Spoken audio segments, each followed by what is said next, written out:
बिस्मिल्लाहिर्रहमानिर्रहीम। इस वीडियो में हम मसला नंबर 4 यानी कि थ्योरम नंबर 4 डिस्कस करेंगे, जो कि सफ़ा 145 पे है। तो शुरू करते हैं। थ्योरम ये कहता है, पहले मैं आपको समझा दूं कि वो उनकी स्टेटमेंट क्या है, फिर इंशाल्लाह अगले पेज पे उसको मैं फॉर्मली जो है ना उसके बारे में बात करेंगे। उसका जो प्रूफ है, फॉर्मल प्रूफ, उसके बारे में बात करते हैं। थ्योरम ये कहता है कि अगर एक ट्रायंगल हो, जैसे ये कि ए बी सी, मैंने आपके सामने एक ट्रायंगल बनाई है। कह रहा है कि आप इसको कोई लाइन फर्स्ट करो, इसकी किसी साइड को मैं सी बी ले लेता हूँ, इसको पैरेलल काटती है। ठीक है, इसके पैरेलल जाती है, बल्कि मुझे ये कहना चाहिए लाइन एल ये पैरेलल है। पैरेलल का आपको पता ना, मतलब ये कि यहाँ से यहाँ का डिस्टेंस यहाँ से यहाँ का, ये सारे पॉइंट्स का बराबर है, आगे भी दरमियान में ले लें, पैरेलल लाइन है। ठीक है, तो कह रहे हैं कि अगर कोई लाइन एल किसी साइड को पैरेलल काटे, तो जिन पॉइंट्स पे काटती, पहले मैं उसे लेबल कर लूँ, फिर मैं बताता हूँ कि वो थ्योरम में क्या कहता है। थ्योरम कहता है अगर वो पैरेलल काटे जैसे ई और डी पे, तो वो जिन साइडों को काटेगी ना, उनको एक वो रेशो में काटेगी। ठीक है, दूसरे लफ्ज़ों में ए ई, मेजरमेंट ऑफ ए ई, ये काट रही है ना लाइन, तो ए ई ओवर ई सी बराबर होगा measurement of A D over measurement of D B के। यानी कि जो रेशो इस पॉइंट को, इस लेंथ को इस लेंथ से होगी, इस लेंथ से एग्जैक्टली वही रेशो इस लेंथ को इस लेंथ से होगी। ग्रीन से ये ना समझिएगा कि ए ई और ए डी बराबर है, ऐसी बात मैं नहीं कह रहा। मैं ये कह रहा हूँ कि जो रेशो ए ई को ई सी से होगी, this ratio over this ratio, वही ratio A D over B D होगी। तो मैं रिपीट करता हूँ कि अगर ट्राइंगल को कोई लाइन इस तरह काटे कि वो किसी एक साइड के पैरेलल हो, यानी कि एल साइड, एल जो है एक लाइन, वो ई बी सी साइड के पैरेलल हो, तो जो बाकी दो साइड को ए के जो साइड्स हैं उनको ए की निस्बत से काटेगी। निस्बत से काटने का मतलब ये है कि जो डिस्टेंस ए ई का होगा वही, जो डिस्टेंस ए ई सॉरी जो ratio A E over E सी की होगी, ए ई ओवर ई सी की रेशो होगी, वही ratio A D over D B की होगी। तो इसे कहते हैं कि वो एक ही निस्बत में काटेंगे, एक ही निस्बत में।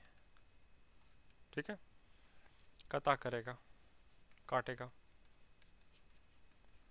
मैं रिपीट करता हूँ मैं दोबारा से, ताकि आपको मेक श्योर हो जाएगा, आपको समझ आ जाए कि किसी कोई ट्रायंगल ले लें, अगर कोई ख़ात उस ट्रायंगल को इस तरह काटे, यानी कि ख़ात एल, कि वो किसी साइड के पैरेलल हो, जैसा कि इधर सी बी के पैरेलल है, तो वो ख़ात बाकी जो दो साइड्स हैं उनको एक ही रेशो में काटेगा। उसका मतलब ये है कि जो रेशो डिस्टेंस ए ई को ई सी से होगी, ए ई को ई सी से होगी, वही रेशो ए डी को बी डी से होगी। ये आपका थ्योरम है।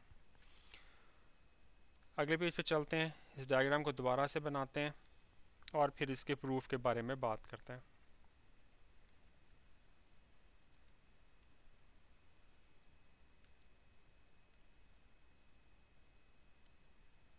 ये मैं ज़रा लाइन ज़रा दोबारा से लगा दूँ, मुझे पैरेलल मैं कह रहा हूँ कि वो लगेंगी तो और अच्छी बननी चाहिए, कोशिश करता हूँ मैं।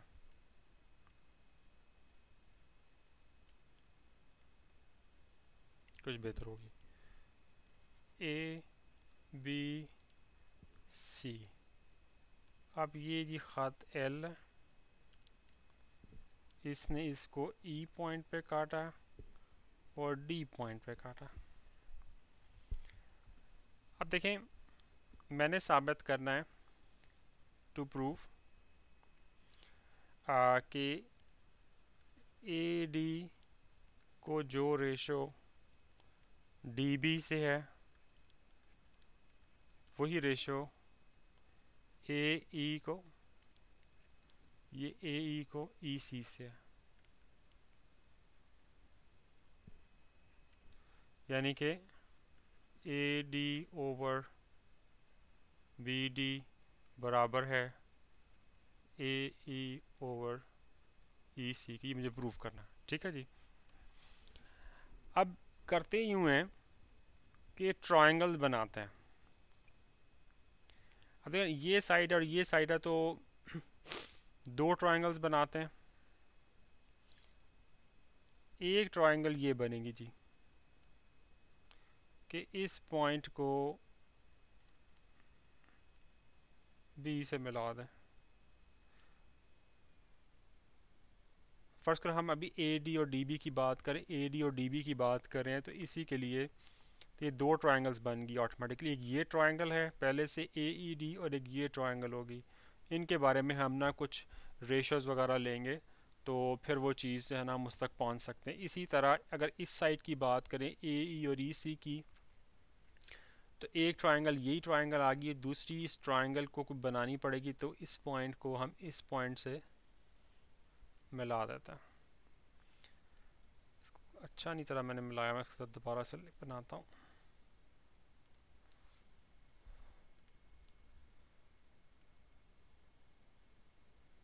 ये कुछ बेहतर हो गया।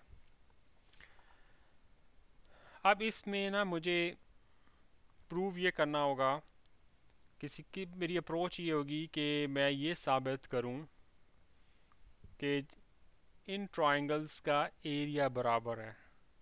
किन किन ट्रायंगल्स का एरिया बराबर है? इस ट्रायंगल का, और जो मैंने रेशोज़ लेनी है ना तो यूँ समझें कि मैं इस ट्रायंगल के एरिया और इस ट्रायंगल के एरिया की रेशो लूँगा, क्योंकि फिर उसमें ये साइड और ये साइड आ जाएगी। और इसी तरह फिर मैं इसी ट्रायंगल की और फिर इस साइड की कि एरिया सी रेशो लूँगा, ठीक है। तो रेशो लेने से फिर क्या होगा कि जब मैं इधर की बात कर रहा हूँ तो फिर इस साइड की और इस साइड की रेशो ऑटोमेटिकली आ जाएगी। वो अभी हम करके देखते हैं कैसे आएगी, फिर हम उनको कुछ कंपेयर करेंगे तो हमारा जो है ना वो प्रूफ आ जाएगा। अब जब मैं करूँगा ना तो आपको ये चीज़ दोबारा से वाजे हो जाएगी। मैं दोबारा बताता हूँ। अप्रोच ये है, अगर हम साइड ए डी और डी बी की बात करें तो हम ट्रायंगल, इस ट्रायंगल का और इस ट्रायंगल का एरिया कंपेयर करेंगे। जब हम ए ई और ई सी की बात करेंगे तो ये ट्रायंगल का और इस ट्रायंगल का एरिया कंपेयर करेंगे। कंपेयर करने का मतलब ये है कि जैसे ये रेशो में लिखा है ना, इस तरह रेशो लिखेंगे और काफ़ी चांसेस हैं कि वो दोनों रेशोज़ किसी तरह अगर बराबर आ जाएंगी हमारे, या उनमें से हम कुछ कॉमन चीज़ निकाल सकेंगे या उनको देख के कोई नतीजा निकाल सकेंगे, तो हम किसी ना किसी तरह इसके ऊपर पहुंच सकेंगे फॉर श्योर। अच्छा जी, चलें जी, अब इसके ना प्रूफ के बारे में हम जो है ना बात करते हैं। अब ट्रायंगल मैं इस साइड की बात करने लगा हूँ, इसको लेने लगा हूँ, इसके बारे में बात करने लगा हूँ। तो ट्रायंगल, उसके लिए मुझे ये ट्रायंगल और इस ट्रायंगल को कंपेयर करना ना, इनके एरियाज़ को। अब इस ट्रायंगल का एरिया अगर मैं ए ई डी का एरिया लेना चाहूँ तो मुझे क्या चाहिए होगा? मुझे ये चाहिए होगा कि मैं किसी तरह, ट्रायंगल का एरिया क्या होता है? 1/2 इंटू उसका जो आल्टीट्यूड होता है और फिर बेस होता है ना, तो ये बेस तो आ जाएगी, आल्टीट्यूड मुझे चाहिए ना। तो ये देखें, ये मैं आल्टीट्यूड, ये आल्टीट्यूड क्या होगा कि इस पॉइंट से मैं 90 का इधर लगा दूँ एक, ये ये 90 का एंगल है।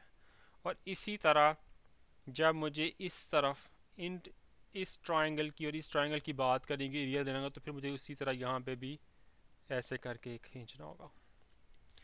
अच्छा जी, अब मैं ट्रायंगल ए ई डी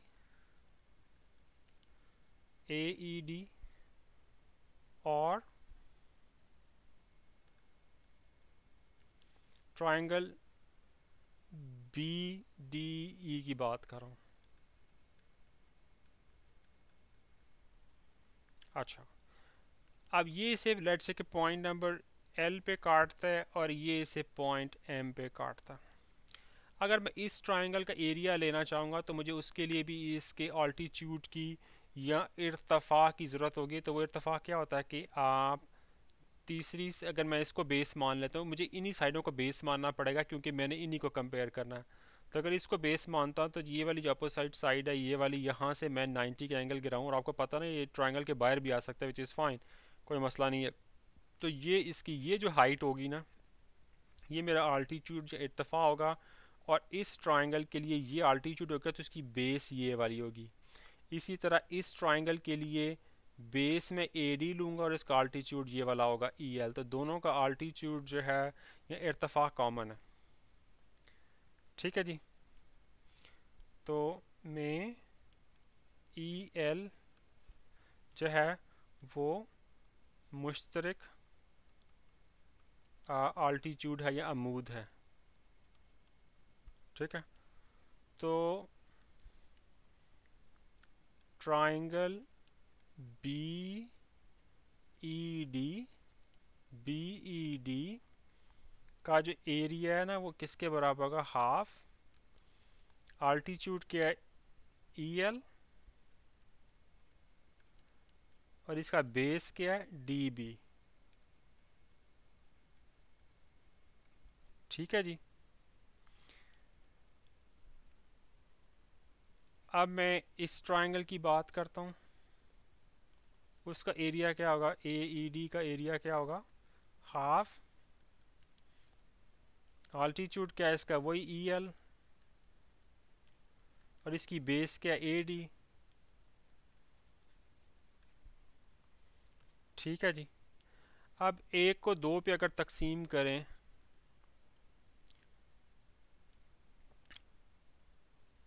कि बी डी को ऊपर रख लें, आप कंपेयर करना ना एरियाज को, तो बी ई डी का area over A E D का एरिया क्या होगा, ये चीज़ ऊपर आ जाएगी, ये चीज़ नीचे आ जाएगी।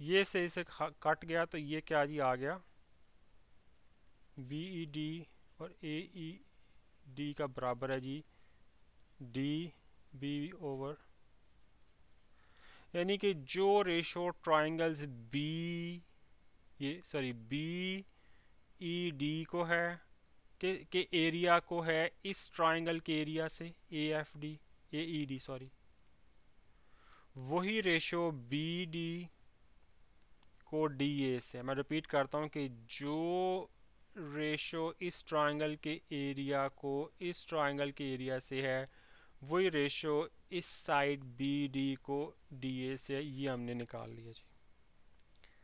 ठीक है। अब बिल्कुल इसी तरह जब आप इस साइड की बात करेंगे और इस साइड की बात करेंगे तो वही लॉजिक लगाते हुए, बल्कि अगर आप कहते हैं तो मैं कर देता हूँ।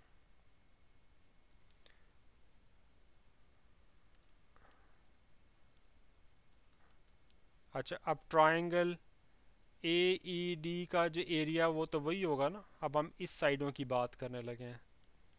ट्राइंगल ए ई डी का जो एरिया है वो तो वही होगा ना जो है भाई वो क्या होगा, बल्कि वही से मुराद ये है कि इसमें आपका बेस ज़रा डिफरेंट है। बल्कि मुझे नहीं कहना चाहिए कि वही होगा, बल्कि मैं कहता हूँ कि इसका जो एरिया होगा जैसे हमने इधर निकाला था तो होगा 1/2 इंटू आल्टीट्यूड जो कि क्या है D M,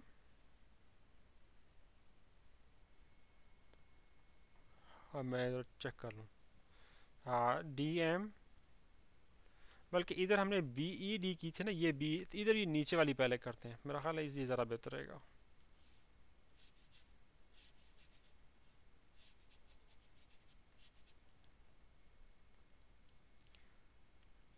triangle E D C या ई सी डी, इसका एरिया क्या होगा 1/2 इंटू आल्टीट्यूड इसका क्या है, यहाँ से ये वाला D M into base, base इसकी क्या है, इस ट्राइंगल की बेस यही वाली है ना, ई सी। मैं मेजरमेंट वगैरह के साइन ने भी डाल रहा साथ। और इसी तरह ट्राइंगल ए ई डी का क्या होगा, 1/2 इंटू डी एम इंटू इसकी बेस क्या, A E.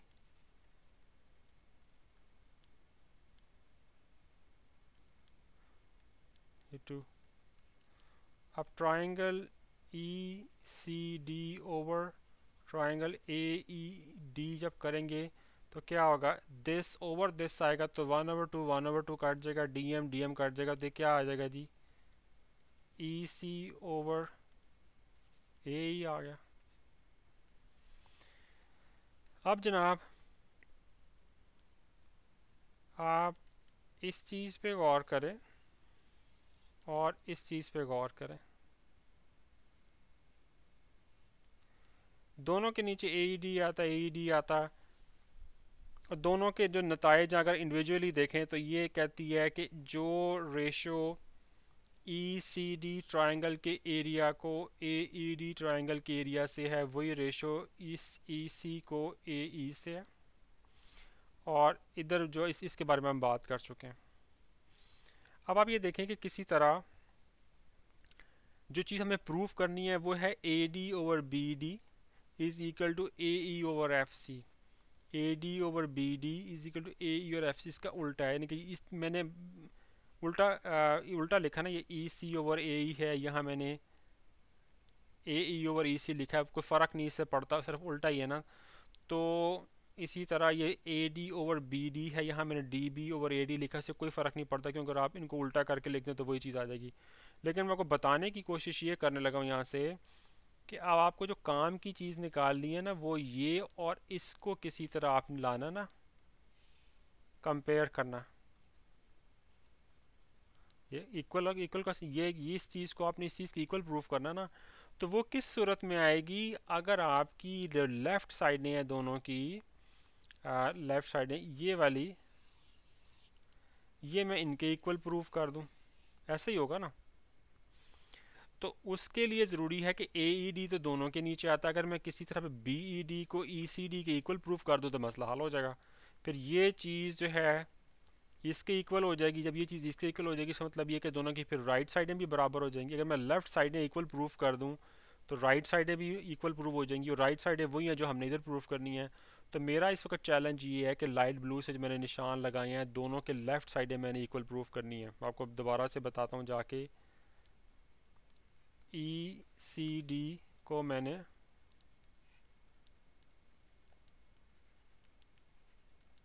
A E D था इधर,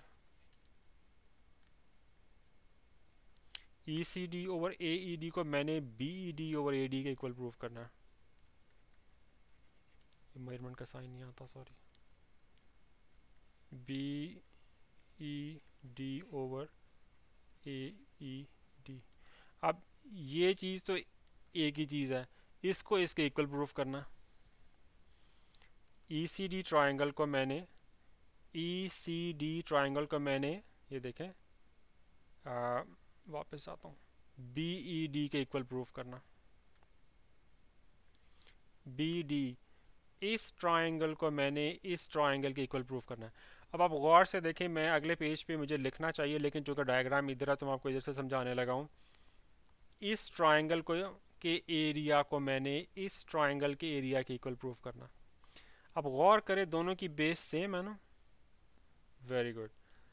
अब दोनों के जो आल्टीट्यूड हैं या अमूद कह लें या इर्तफ़ा लिखा हुआ है वो भी सेम है। क्यों सेम है कि ये दो पैरेलल लाइन है, ये लाइन और ये लाइन पैरेलल है। इसका मतलब है कि यहाँ से मैं कोई भी पॉइंट सीधा अमूद इधर गिराऊँ और इधर से सीधा इधर गिराऊँ वो एग्जैक्टली सेम होंगे। तो एरिया के लिए मुझे चाहिए भी आल्टीट्यूड होता है ना, कि यहाँ से नीचे गिराऊँ तो वो 90 का एंगल बने, ये 90 का और इधर 90 का।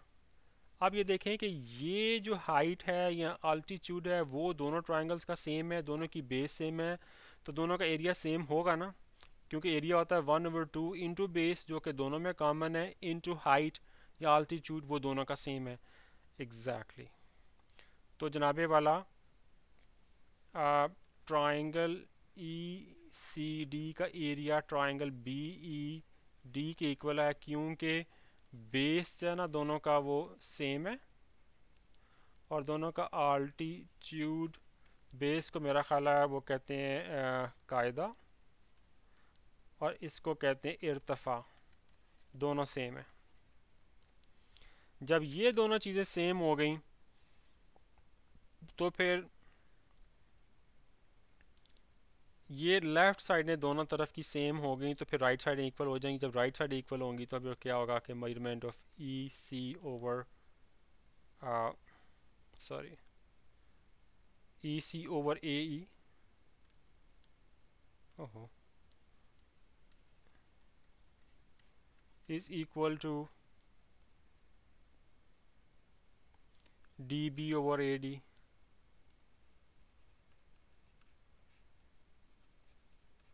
अगर आप इसको उल्टा करके आप लिख लें, उल्टा तो आप कर सकते हैं ना, A E over E C is equal to A D over, और ये चीज़ आपने प्रूव करनी थी। लिहाजा साबित हो गया कि अगर दो ट्रायंगल्स का, जो कि हम इधर बात कर रहे थे, इधर सॉरी दो ट्रायंगल नहीं, एक ट्रायंगल के अंदर एक लाइन एक ऐसी लगाई जाए जो कि एक साइड को के पैरेलल हो और बाकी दोनों साइडों को वो काटे, क्योंकि मैं इधर नहीं लाइन लगाना चाह रहा, इनको काटे, तो वो इस तरह काटेगी कि ए ई ओवर ई सी बराबर होगा A D over D B के। ये हम प्रूव कर चुके हैं। ठीक है जी, ये था जी आज का थ्योरम। और बुक में वो आगे पेज 146 पे एक दो चार चीज़ों के बारे में और बात कर रहे हैं। वो चीज़ें बड़ी कॉमन सेंस की है कि अगर हमने ए ई ओवर ई सी है तो ए ई ओवर ए सी भी तो आ सकता है ना रेशो में, इसी तरह कंपेयर करने के लिए इस साइड पे। बल्कि मेरा ख्याल मैं नई डायग्राम बनाता हूँ ताकि बात उसके बारे में सही तरह की जा सके।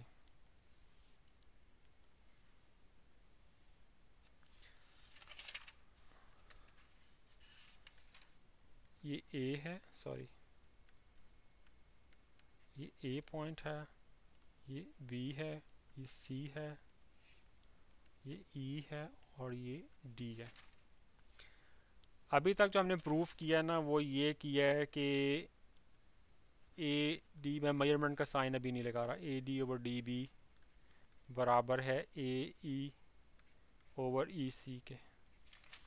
वो यहाँ पे ये कह रहे हैं कि ए, अब आपको पता है ना ए बी क्या चीज़ है, बल्कि इस तरह वो ये कह रहे हैं कि A D over A B बराबर होगा ए ई ओवर ए सी के।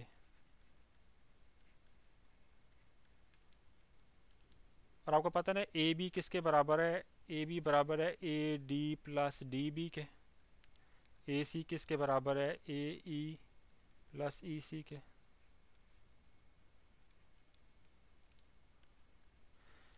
पहले वो इस और इसको कंपेयर कर रहे थे, अब इसको वो पूरी चीज़ से कंपेयर कर रहे हैं।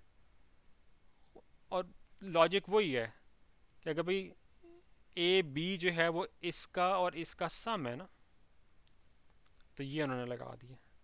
और इसी तरह वो ये कह रहे हैं कि अगर मैंने A D over A B किया है तो फिर मैं B D over A B भी तो कर सकता हूँ।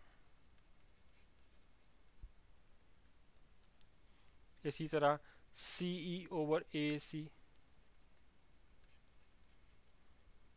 ठीक है, अगेन ये चीज़ हमने प्रूफ की अभी तक।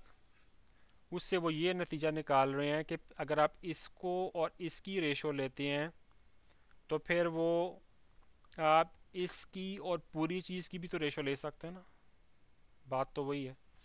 और इस तरह वो इधर को कंपेयर कर रहे हैं, एग्जैक्टली वही चीज़।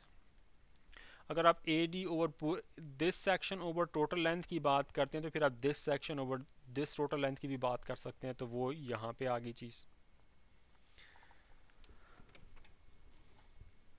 ठीक है, और नताज सरी उसमें ये कह रहे हैं कि इसका उल्टा बात कर रहे हैं। अभी तो हमने कहा लाइन पैरेलल हो तो ये रेशोस होती हैं, वो कह रहे हैं अगर ये रेशोस इक्वल होंगी A D over D B ratio is equal to A E over E C, तो इससे आप नतीजा निकाल सकते हैं कि लाइनें पैरेलल हैं, यानी कि इसके उल्टा बात करें तो वो भी बात ठीक है, वो भी लॉजिकल सी बात है, और वो इनके साथ भी एप्लीकेबल होती है। तो इसके साथ ही ये मेरा ख्याल है थ्योरम अब आई होप कि आपको समझ आ गया होगा। इंशाल्लाह अगले वीडियो में इसका जो अक्स मसला है या थ्योरम 4A है जिसका अपोजिट थ्योरम है उसके बारे में बात करेंगे इंशाल्लाह। अस्सलाम वालेकुम।